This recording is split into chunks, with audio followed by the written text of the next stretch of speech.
Hey guys, how's it going? Hope you're doing well. My name is Crown, and today I'm going to read you some very interesting stories that I hope that you're gonna love. And now, without further ado, let's go!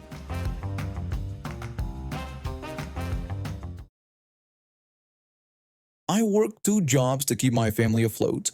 My wife recently had our second baby, and she's been home on unpaid maternity leave for the past 3 months. Money's tight, but we've been making it work. Between my morning shift at the warehouse and my evening gig doing food delivery, I barely have time to breathe, let alone cook a proper meal. My wife had been craving Thai food for weeks, talking about this green curry she used to get before we had kids. With our anniversary coming up, I decided to surprise her. I scraped together enough cash from my tip money to order from that new Thai place downtown that everyone's been raving about. It wasn't cheap, but seeing her smile would be worth every penny. I called in my order during my lunch break at the warehouse, around noon. The person on the phone said it would be ready in about 30 minutes, which worked perfectly since I had to head across town anyway. I figured I'd grab the food and get home just as my wife was putting our toddler down for his nap. 25 minutes later, I walked into the restaurant. The smell hit me right away: lemongrass, basil, all those amazing spices. My stomach was already growling. I'd been so busy I'd forgotten to eat lunch again.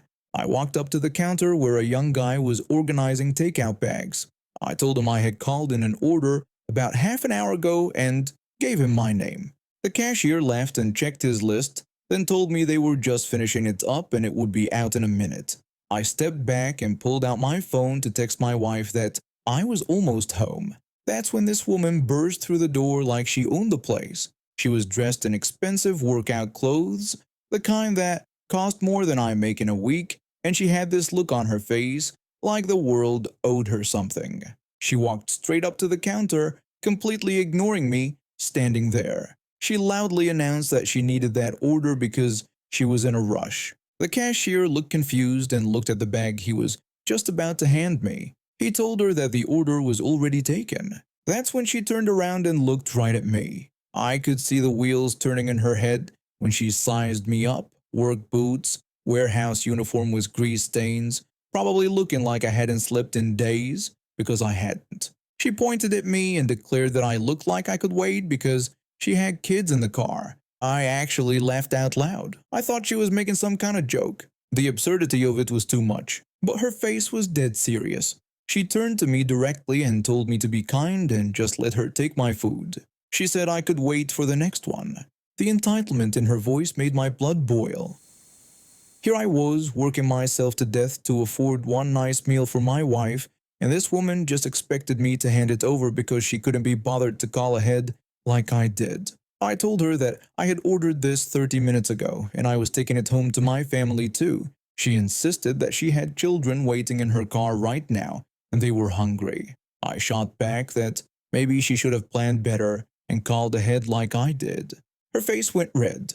She looked around the restaurant like she was expecting other customers to back her up, but there were only a couple of people sitting at tables, and they were all staring at her like she'd lost her mind. She complained that this was ridiculous and claimed she was a regular customer there. The cashier tried to be diplomatic, saying he understood she was in a hurry, but I had ordered first. He offered to take her order now and have it ready in about 20 minutes. She exploded, asking if he was kidding her and demanding to know if he knew who she was. The cashier just stared at her. So did I. Neither of us had any idea who she thought she was, and frankly, we didn't care. That's when she completely lost it. She actually tried to walk around the counter to grab my food. The bag was sitting right there, and she made a move for it like she was going to take it and run.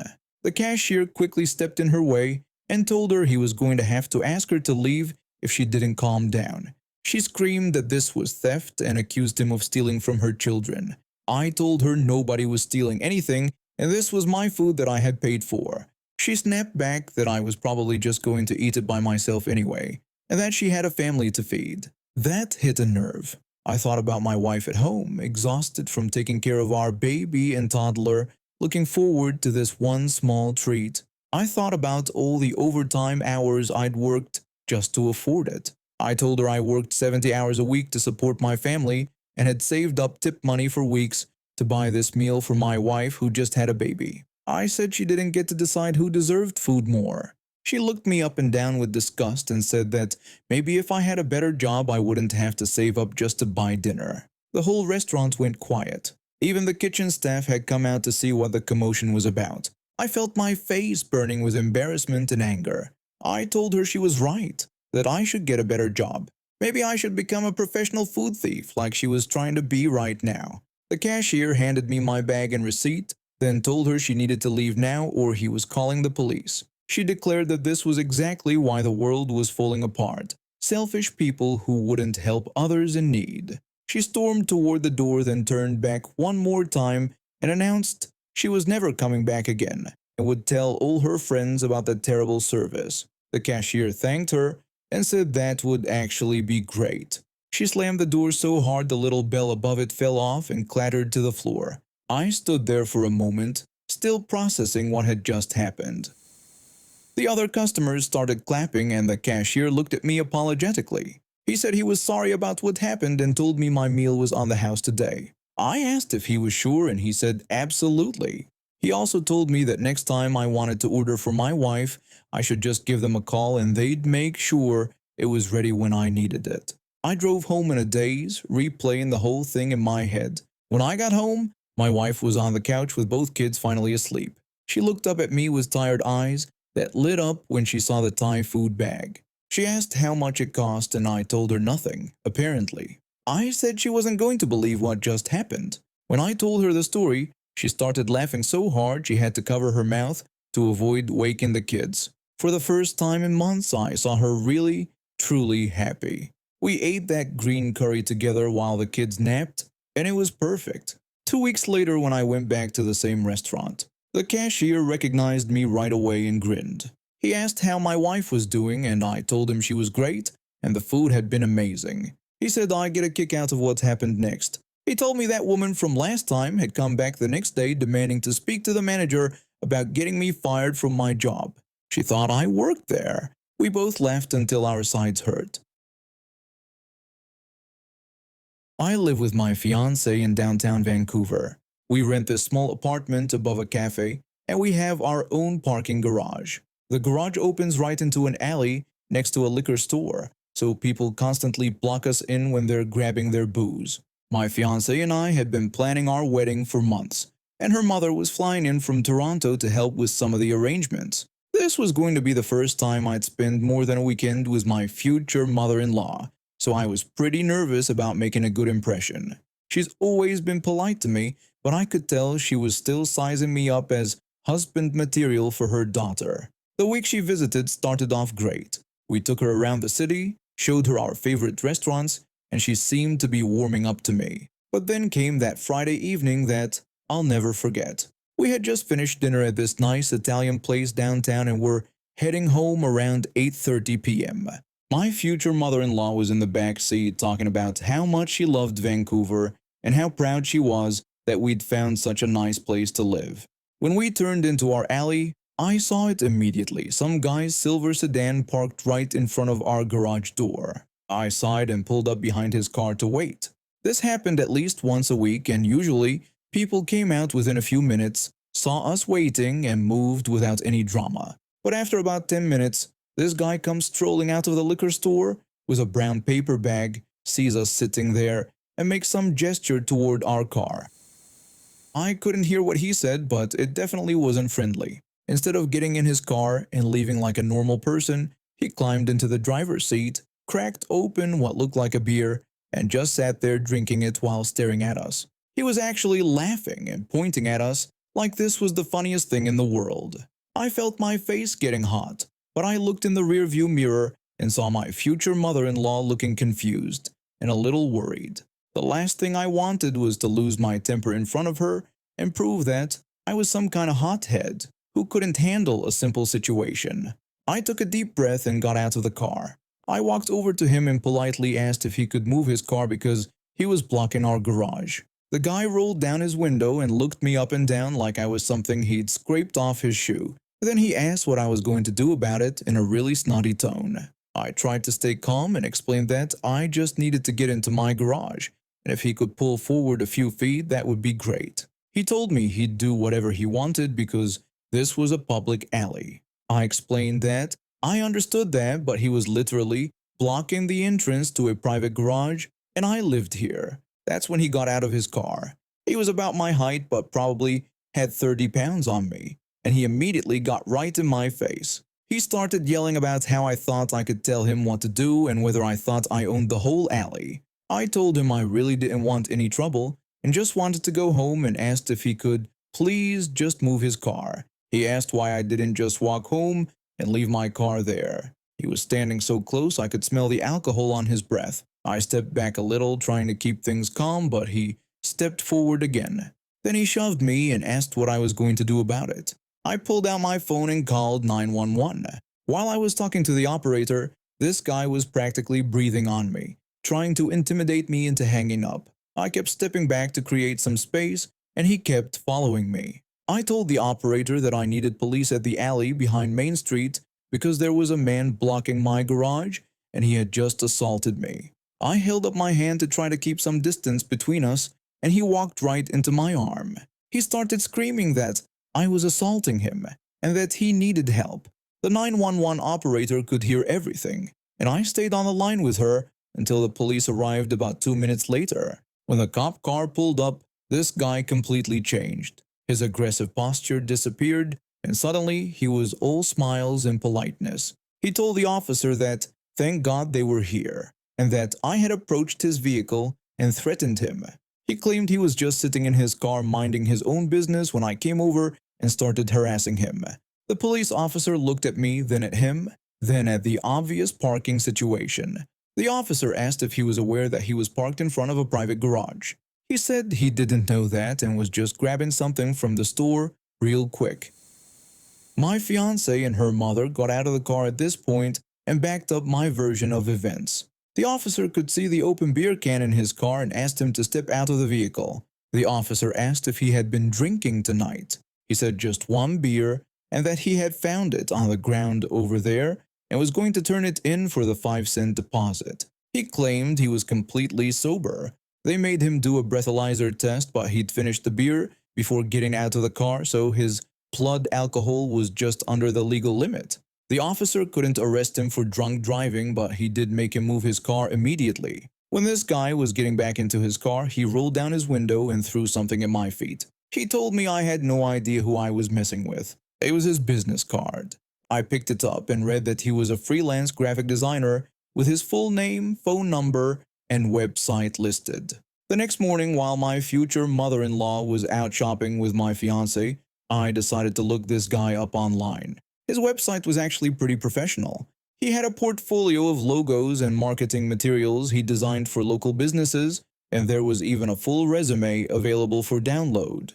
That's when I got an idea. I spent the rest of the day applying for jobs on his behalf.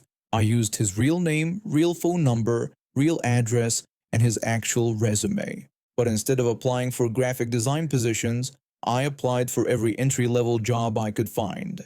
McDonald's, Burger King, Subway, Starbucks, movie theaters, grocery stores, retail shops, anywhere that had an online application and looked like they might actually call people back. His resume made him look incredibly overqualified for these positions. He had a college degree, years of professional experience, and a portfolio of creative work, but I made sure to apply anyway, figuring that some managers might think he was desperate enough to take anything.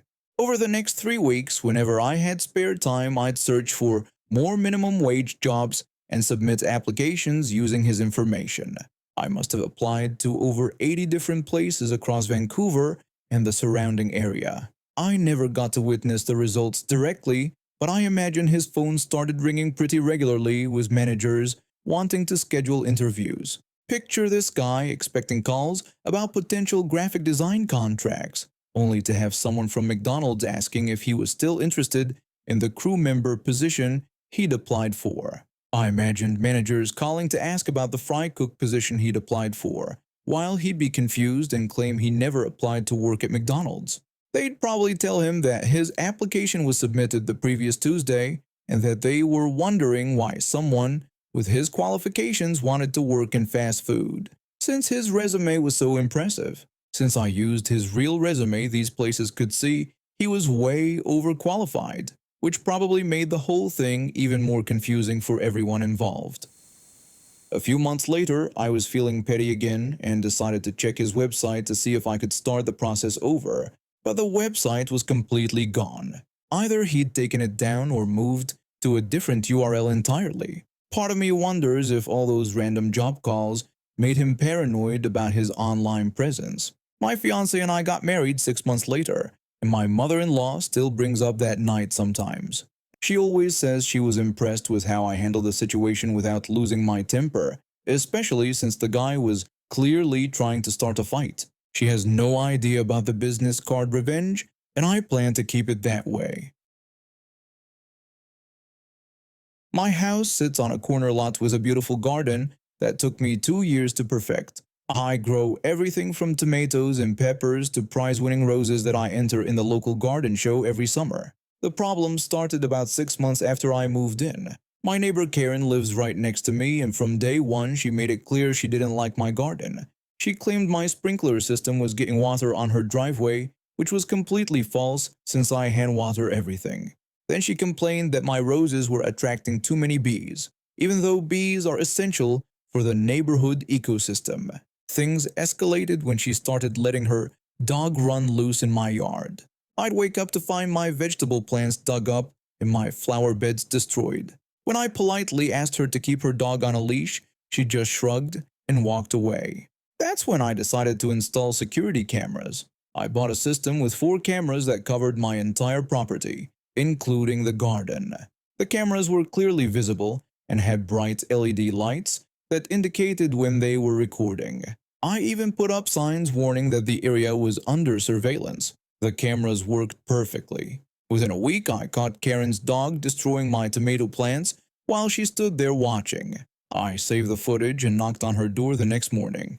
I told her I had video evidence of her dog damaging my garden and that she needed to keep him contained or I would file a complaint with animal control. She got angry and yelled that I couldn't record her because it was invasion of privacy. I explained that the cameras were on my property, pointing at my property, so it was completely legal. She said we would see about that and slammed the door in my face. Over the next few weeks, she tried everything to get me to remove the cameras. She called the police, claiming I was spying on her house, but the officers confirmed my cameras were legal since they only recorded my property.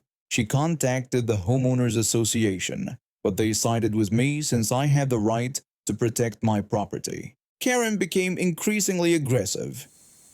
She would stand at the property line and yell at the cameras, making obscene gestures. She threw rocks at them, but they were too high up and protected by metal housings. She even tried calling my internet provider, claiming the cameras were interfering with her Wi-Fi signal. Then came the morning that changed everything.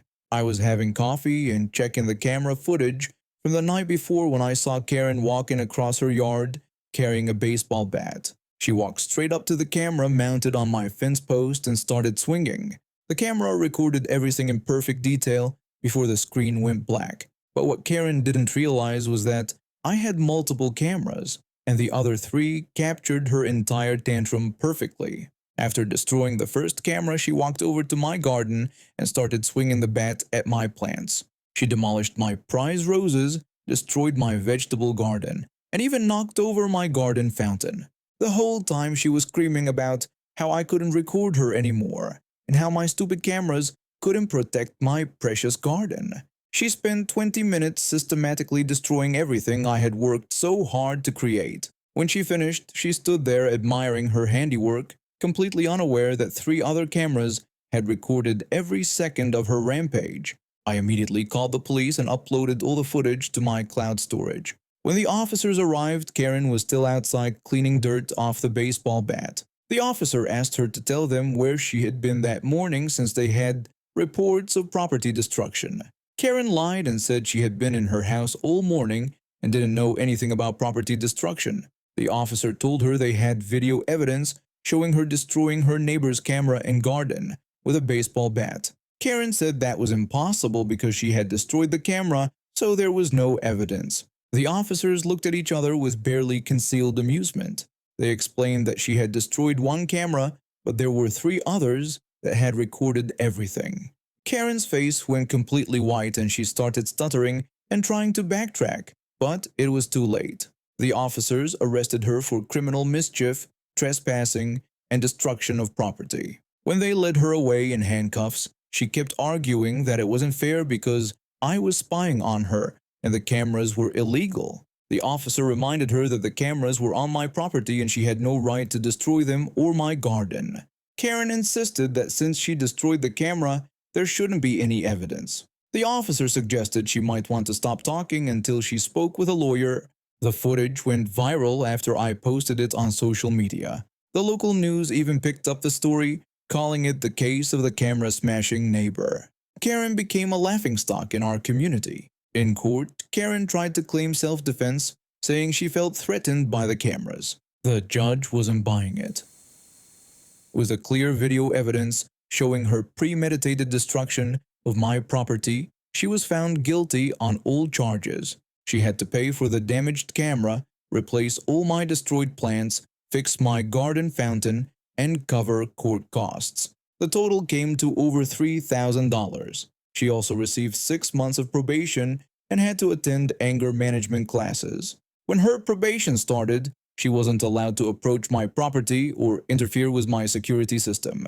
I installed even more cameras after the incident, and now my entire yard is under complete surveillance. Karen moved out 2 months later. Apparently, being known as the neighborhood crazy lady who got arrested for attacking security cameras wasn't the reputation she wanted. I'm 25 and married to a 27-year-old man who somehow convinced me that being the sole cook for our family of 4 was just natural. We live with my daughter and my little brother, both in elementary school. When we first got together, my husband seemed pretty independent. But once we moved in together, it became clear that his idea of cooking was opening a bag of chips. I've tried teaching him basic cooking skills countless times. I've shown him how to scramble eggs properly, how to make simple pasta, even how to use the microwave without burning things. But every time I suggest he help with meal planning or cooking, he just shrugs and says he's not good at it. Meanwhile, my daughter and brother, who are literally children, help me prep vegetables and set the table without complaint. So I developed a system to keep myself sane. Breakfast is eggs or cereal. Lunch is sandwiches, burgers, or leftovers. Dinner rotates through about 10 dishes I know by heart. Sometimes on Sundays I'll try something new, but mostly I stick to what works because planning 3 meals a day for 4 people while working full-time is exhausting enough. This system worked fine for months until the incident that made me realize just how entitled my husband really is. I had made pasta Alfredo with chicken, one of our regular dinners. Everyone was eating and seemed happy when my husband suddenly mentioned that it would be nice if I made fancier dishes sometimes. I asked him what he meant by fancier, and he explained that he wanted me to change things up more, add some different meat dishes, and more variety. He said he was getting tired of the same rotation. I was honestly a bit hurt since I put effort into our meals, but I figured he had a point about variety. So the next time we went grocery shopping, I decided to step outside my comfort zone. I started putting ingredients I don't usually buy into our cart. Different spices, specialty sauces, ingredients for more complex dishes. When the cart filled up, I noticed my husband getting fidgety and making faces, but I figured he was just impatient to get home. Then we got to the meat section. I started picking out some nice beef cuts for the variety he wanted. That's when he completely lost it. He started yelling about how we couldn't afford all this fancy living and began pulling items out of our cart right there in the middle of the store. I was so embarrassed when other shoppers stared at us. I tried to explain that he had literally just asked me to make fancier dishes with more variety, so I was buying different ingredients like he wanted. He rolled his eyes at me and told me I was being way too dramatic about it. He said he didn't mean go crazy with expensive stuff. He continued removing most of the ingredients I had carefully selected while I just stood there letting him do his thing because I didn't want to cause more of a scene. The following week, I made our usual rotation because that's all I had ingredients for. Fried rice, pasta with chicken, simple stir fry, the same dishes I always make. A week later, I served fried rice again, and my husband started pouting at the dinner table. He complained about having fried rice again and said he was so sick of chicken. He asked why I couldn't make something different for once. That's when I snapped. I reminded him that he had taken all the beef out of our cart last week and said we couldn't afford my fancy living. He got angry and called me names, claiming it wasn't his fault that he didn't know how to cook. I stared at him.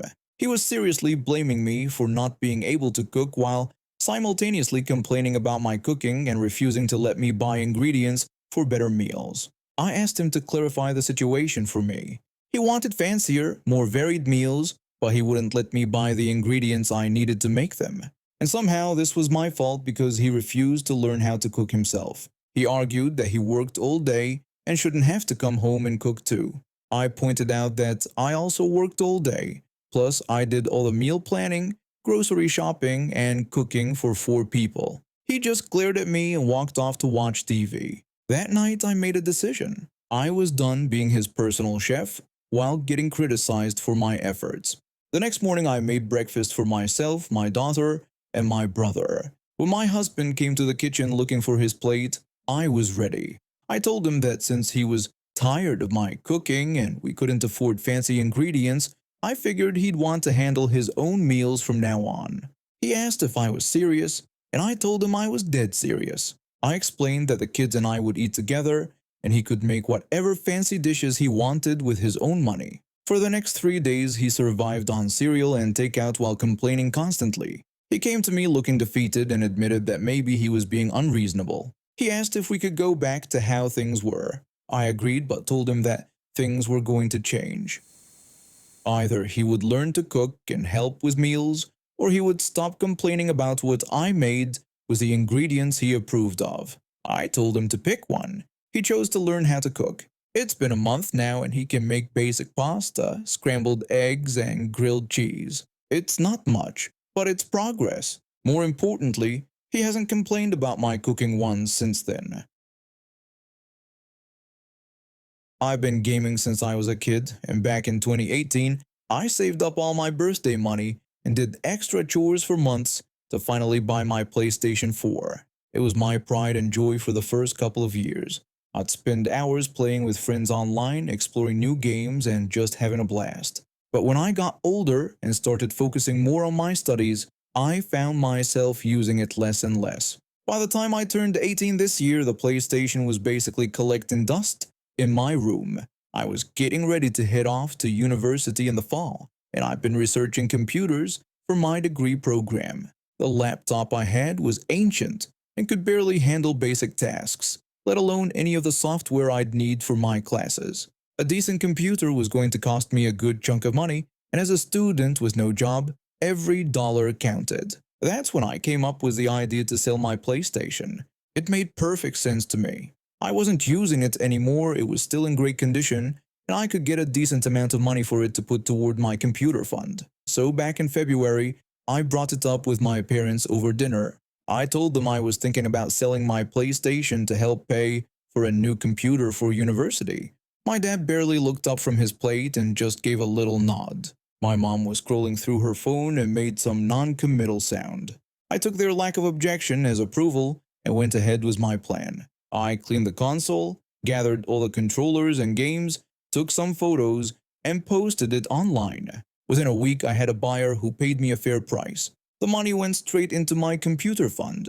Fast forward to this month, my cousin came to visit us for a few weeks during his summer break. He's about 3 years younger than me, and has always been into gaming too. He brought his old Xbox 360 with him, which was pretty impressive considering how old that console is. We spent a few evenings playing some of the classic games on it, and it was actually pretty fun to revisit some of those older titles. But then his Xbox started acting up. The disc tray wouldn't open properly, and it would randomly shut off in the middle of games. It was clearly on its last legs after all these years of use. One evening, my mom came into the living room while my cousin was trying to get his Xbox to work. She asked why we didn't just play on my PlayStation instead, since that would be much easier. I told her that I had sold it months ago and reminded her that I had mentioned it back in February. The look on her face changed instantly. She went from casual to angry in about 2 seconds. She demanded to know when I had sold it and seemed shocked when I explained that it was back in February when I had told both her and Dad about my plans. She claimed she never agreed to me selling it and insisted she thought I was just thinking about it, not actually doing it. I reminded her that I had specifically said I was going to sell it and that neither she nor Dad had objected. She got even more upset and said she wasn't really listening at the time. She told me I should have made sure she understood what I meant before going ahead with it. I was confused because I thought I had been pretty clear, but I tried to stay calm. I acknowledged that it was already sold and asked if there was something specific she had needed it for. That's when she dropped the bomb. She said she had wanted to give it to my cousin because his Xbox was barely working and he needed something decent to play games on.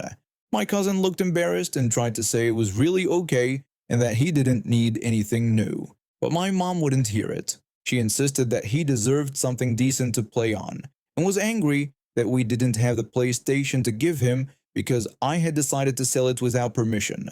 I pointed out that I didn't need permission since it was my PlayStation that I had bought with my own money. She shot back that I lived in her house and everything in the house needed her approval before I got rid of it. This was news to me. She'd never mentioned this rule before, and I'd sold other things in the past without any issues. I told her that wasn't fair since I had bought it myself and had told her my plans, and she hadn't objected. She then announced that I needed to fix the situation by buying my cousin a new PlayStation. I stared at her thinking she was joking and told her no, I wasn't buying him a PlayStation. I explained that I didn't have that kind of money and wasn't even working at the time. She told me to get a job then, insisting that my cousin deserved to have something to play on and that it was my fault he didn't. I asked how it could possibly be my fault that his Xbox was old and breaking down. She said it was because I had sold the PlayStation that she wanted to give him. The circular logic was making my head spin.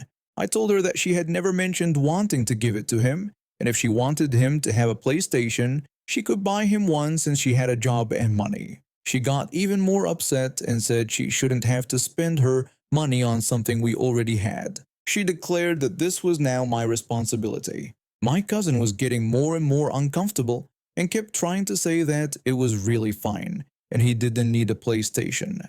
He said he could just play games on his phone or something, but my mom wouldn't listen to him either. She told him he deserved better than that and called me selfish. I asked how I was being selfish for selling my own property that I had bought with my own money. She said yes, I was being selfish because I should have thought about family first. I argued that if she wanted to give him my PlayStation, she should have asked me first instead of just assuming she could give away my stuff. She got indignant and said that when my mother, she shouldn't have to ask permission to be generous with family. I pointed out that it wasn't being generous when she was giving away someone else's things.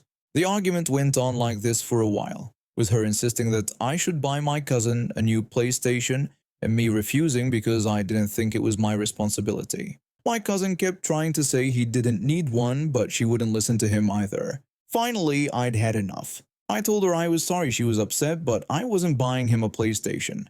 I said if she wanted him to have one, she was welcome to buy it herself, but I needed my money for university expenses. She threatened to take the money for it out of my college fund that they had been saving. I told her she couldn't do that because that money was for my education. She said she could do whatever she wanted with that money, and maybe this would teach me to think about results before making selfish decisions. That's when I pulled out my phone and showed her the conversation thread with my dad from February. I had texted him about selling the PlayStation after our dinner conversation, and he had replied with a thumbs up emoji. I showed her this to prove that I had told both of them and gotten approval. She looked at the messages, and I could see her realizing she didn't have a leg to stand on. She weakly suggested that Dad probably didn't understand what I meant either. I told her that maybe both of them just weren't paying attention when I was talking about something important to me. She got quiet for a moment, then tried a different approach. She asked if I couldn't just help family out since my cousin really wanted a PlayStation. I looked at my cousin, who was shaking his head and mouthing that no, he didn't want one. I told her that if he really wanted one, he could ask his parents to buy it for him, or he could save up his own money like I had done. I made it clear that I wasn't responsible for buying other people gaming consoles. She huffed and walked out of the room. Later that evening, my dad came to talk to me privately. He said he had seen the argument earlier and remembered me telling them about selling the PlayStation. He confirmed that he had given me the okay and acknowledged that my mom was just upset because she felt bad for my cousin, but that I wasn't wrong. I thanked him for backing me up. He promised to talk to her about the college fund threat and assured me that she couldn't touch that money. He said she knew it too and was just angry and saying things she didn't mean. I told him I hoped so because I really needed that money for school. He told me not to worry about it and not to let her guilt me into buying a PlayStation either. He said if she wanted him to have one that badly, she could buy it herself. The next day, my cousin pulled me aside.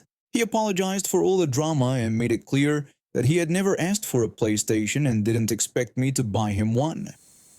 I told him I knew he hadn't asked and that this was all on my mom for some reason. He said he thought she just felt bad that his Xbox was dying and wanted to do something nice, but it had gotten out of hand. I agreed but pointed out that doing something nice shouldn't involve volunteering other people's money or possessions.